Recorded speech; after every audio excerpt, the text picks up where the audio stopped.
At sa gabi ito, pili may gagawin sa iyo si Yahweh. Tumayo po tayo lahat.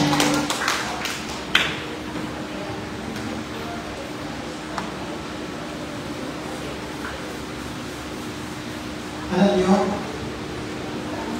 hindi pa. Marami nagpapapre-over, hindi ko naman minamasama. Pero may kulang kasi. Pre-over para pagalingin, physical na kagalingan.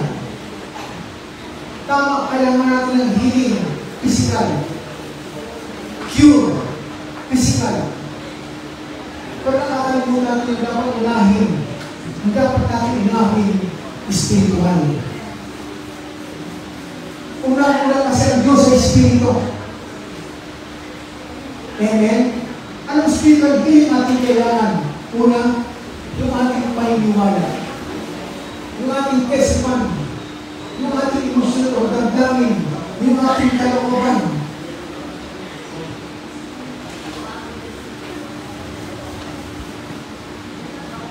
Simple lang po natin ipaawin sa ating buwan ngayon. Pero mahalaga sa atin. Gagamitin natin prayer. Pero unang-unang kailangan mo ay panangalit. Pagkagaya mo yung kamay sa dibdib. Sabi ng Panginoon, inaamin ko po na there are times ako nag-aalinlangan. Pagkagaya mo, Panginoon, ng hangarin, magkaroon ng personal encounter sa iyo. Personal kitang madama. Personal kitang ma-acknowledge sa aking buhay. Bagamat hindi kita nakikita, dahil naniniwala ko ikaw ay Espiritu sa aming kalagnahan. Espiritu mo umiral, mag-ibabaw, mag-control ng aming paunawa. Mag-control, mag-ibabaw, umiral sa aming damdamin o katoopan, sa aming mga pananaw, sa aming pagkikitungo sa aming kapwa o kaugnayan sa aming kapwa, at higit sa lahat sa aming kaugnayan sa iyo. And tonight, allow us to pray.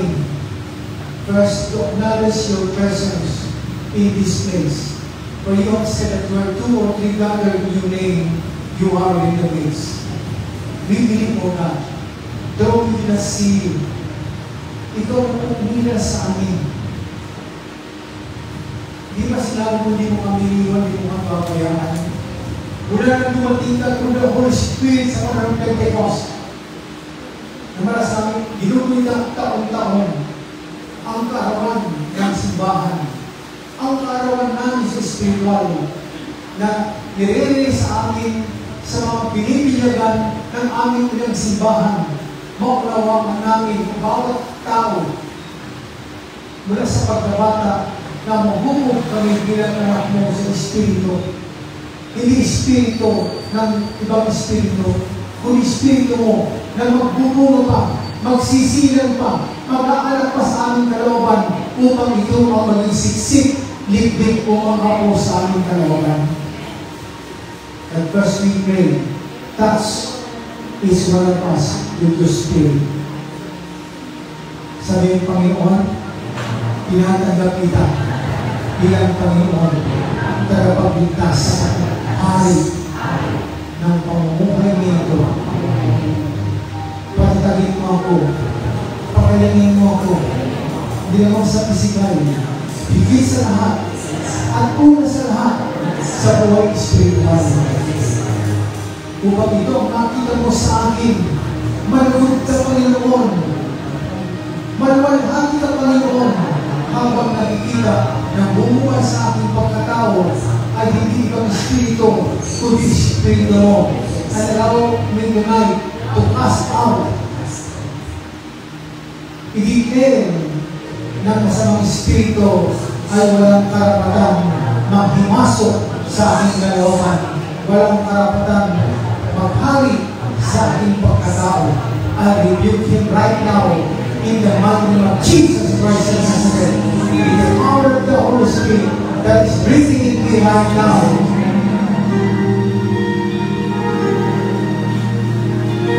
Is the Lord to allow His Spirit to breathe in me, to heal me right now. Lord, Son Jesus. Sing that song, heal me, O Lord. tumulong. And use the lyrics of this song in your prayer, personal prayer, for our personal encounter with the presence of the Lord. Pray, heal me, O Lord. Hindi naman physical, hindi spiritual. Heal me, O Lord. Heal me, O Lord, na aking pangunawa. Ang aking thinking. Healing, Panginoon, sa aking kalooban. Healing sa aking pangunawa. Healing sa aking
in your spirit,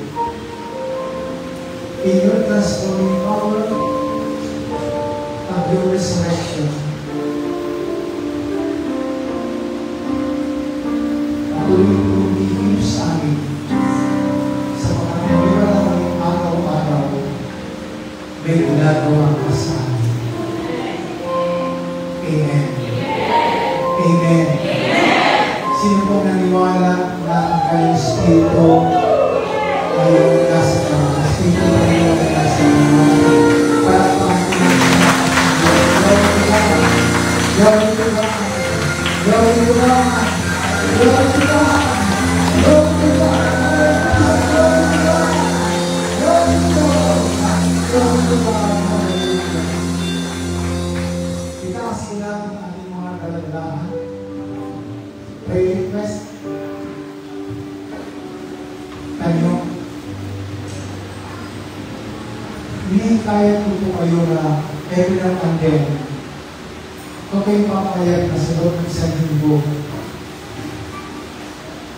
o sa isang araw, kung kayo papayag na kulang kayo ng pagkinig ng salita ng Diyos upang lumaking para sa lugar ng ating binyag.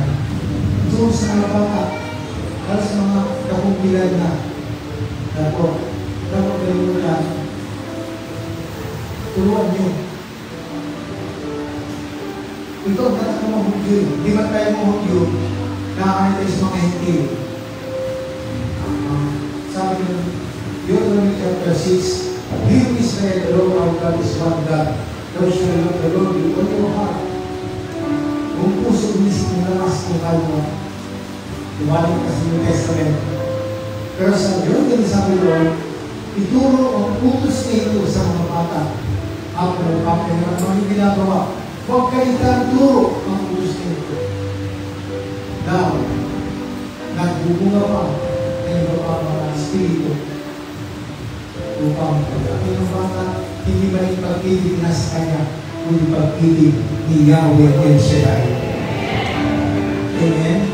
Natalo ang mga adult na araw-araw dapat mawala sa Espiritu ng Senang Diyos na maghubog ng ating nature bilang anak ng Diyos sa Espiritu. Believe.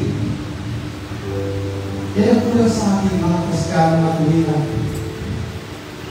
Maraming salamat po kayo sa Espiritu ng Salita na dinalaw sa aming ng gabi. Pinagpala mo ang nag-iyo ngayon ng karawang ito. Pinagpala mo ang core group, ang coordinator. Pinagpala mo ito ng mga dalalahan, ang mga gamit. Ayon sa yung pinagkandapan at pagdalitan. Ang mga papeles na data sa iyo, pinagpapala mo ang mga kawalan ng pinagdasal, sila lang ng pinagdasal. Ang miyembro ng pamilya, ang asawa ng Panginoon kung pamakanak. Kaibigan, pabutin ng biyaya at kapag. Pagpala ng music ministry, ang coordinator, ang bawat katuwang, ang bawat kasakit natin ang gawal nito. Ang mga prayer request Panginoon aming inagin, hindi ginawa ng answered prayer. Sapagat sabi mo ba, pagkakagulong sa iyo, alam mo na aming pangangailangan. Ang kailangan ikaw ay mulahiin, sambahin, kahilangan at parang. Panginoon, pinagpapala mo ngayon ang bawat kapalito sa pangalan ni Jesus. Ang sa prayer, ang prayer request Panginoon, hindi prayer. Pinagpapala mo rin Panginoon, ang nakawarwag, ang Diyos Panginoon, pangalaman mo namin sa bawat pagharap namin sa iyo Panginoon, may kailangan handog sa iyo, Lord God. Pagpalaan mo mga ito, panghawakan na ang principle, maging biblical principle na kung ang kinalihim, siya maalihin. Maging mga pagpapala ito, maging espiritu na bigyan mo na ito, na may dadaling sa kahit ang muna, gagagot at maaani ng bawat pagdaling ng bayang pagpapala, siksik, bigay dumapaw. Pinagdasal ko na nakakasiwa ng lugar na ito, ang nakakasap na parokya ng lugar nito. Butiin ko ang paroko. Ang lahat ng mga taga rito, ang butiin namin ng yung biyaya at habang sa Panginoon Jesus. Patuloy namin, taglay namin answer prayer. Patuloy namin, Panginoon, taglay namin answer prayer. Patuloy namin, taglay namin answer prayer. Sa iyo papuri para magpagpapahati, pinagsalamanan ka namin sa magitan ni Kristo na aming Panginoon. Mahal na ina, namin Maria, ng aming ginanamalampataya. Lagi kami samahan sa panalangin at pagsamba sa isang Diyos sa magitan ni Kristo. To God be the glory, the name of the Father, the Son, the Holy Spirit. Amen and amen. Di na ako magpapabulos kasi may bonus na kayo. Amen. Sige po. Maraming salamat po and happy anniversary. Gusto ko na yung bonus eh. Sige. Mag-declare na yung answer prayer tayo. Ilan taon na ito? 34. Pagbilang po ng 3, pangpalakpak kayo ng 34. Pagkatapos ng 34 palakpak, i-declare natin na sa inyong mga kahingan answer prayer kayo. I-declare natin na sa inyong mga kahingan answer prayer kayo sa balikan 5 sisigaw. Alam niyo na ito, lagi natin ito ginagawa sa anniversary. Yung 5, praise the Lord, hallelujah, answer prayer na ako, Jack yun, salamat sa Diyos. Ulitin ko, praise the Lord, hallelujah.